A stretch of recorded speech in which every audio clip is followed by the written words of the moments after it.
नमस्कार दोस्तों, आज हम लेकर आए हैं आपके लिए पिता और बेटे की दिल को छू जाने वाली दर्द भरी कहानी। तो दोस्तों, इस कहानी में बहुत कुछ सीखने को मिलेगा, तो आप कहानी के अंत तक ज़रूर बने रहें।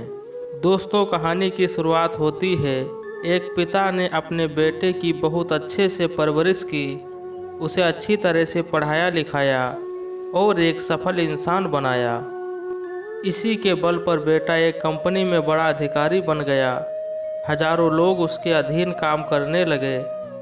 एक दिन पिता ने सोचा, क्यों ना बेटे के ऑफिस में जाकर उससे मिला जाए।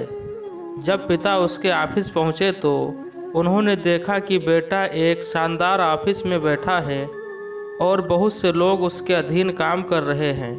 ये देखकर पिता को बहुत गर्व हुआ।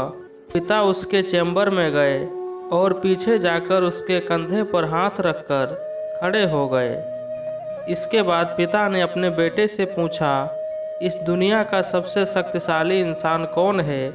बेटे ने पिता को बड़े प्यार से हंसते हुए कहा, मेरे अलावा कौन हो सकता है पिताजी। पिता को इस जवाब की आशा नहीं थी।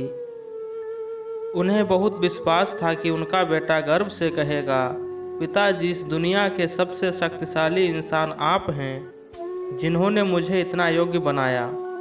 बेटे का जवाब सुनकर पिता की आंखें भर आई। वो चैम्बर के गेट को खोलकर बाहर निकल गए। उन्होंने एक बार पीछे मुड़कर पुनः बेटे से पूछा, एक बार फिर बताओ, इस दुनिया का सबसे शक्तिशाली इंसान कौन है? पुत्र ने इस बार कहा, पिताजी, आप हैं इस दुनिया के सबसे शक्तिशाली इंसान। पिता ये बात सुनकर आश्चर्यचकित हो गए। उन्होंने कहा, अभी तो तुम अपने आप को इस दुनिया का सबसे शक्तिशाली इंसान बता रहे थे, अब तुम मुझे बता रहे हो। बेटे ने हंसते हुए उन्हें अपने सामने बिठाते हुए कहा, पिताजी, उस समय आपका हाथ मेरे कंधे पर था। जिस पुत्र के कंधे पर पिता का हाथ हो तो वो दुनिया का सबसे शक्तिशाली इंसान ही होगा ना। पुत्र की बात सुनकर पिता की आंखें भर आई।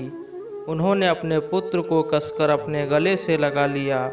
सच है, जिसके कंधे या सिर पर पिता का हाथ होता है, वो इस दुनिया का सबसे शक्तिशाली इंसान होता है। पुत्र जब तरक्की करता है तो सबसे ज़्यादा खुशी पिता को ही होती है, लेकिन वर्तमान समय में परिस्थिति बदल गई है। कुछ लोग सफलता पाकर अपने माता पिता का अपमान करते हैं। जो लोग ऐसा करते हैं, भविष्य में उन्हें अपनी संतान द्वारा भी ऐसे ही बर्ताव के लिए तैयार रहना चाहिए, या फिर आज ही अपने आचरण में सुधार लेना चाहिए। दोस्तों, स्टोरी अच्छी लगी हो तो वीडियो को लाइक, शेयर और चैनल को सब्सक्राइब जरूर करें।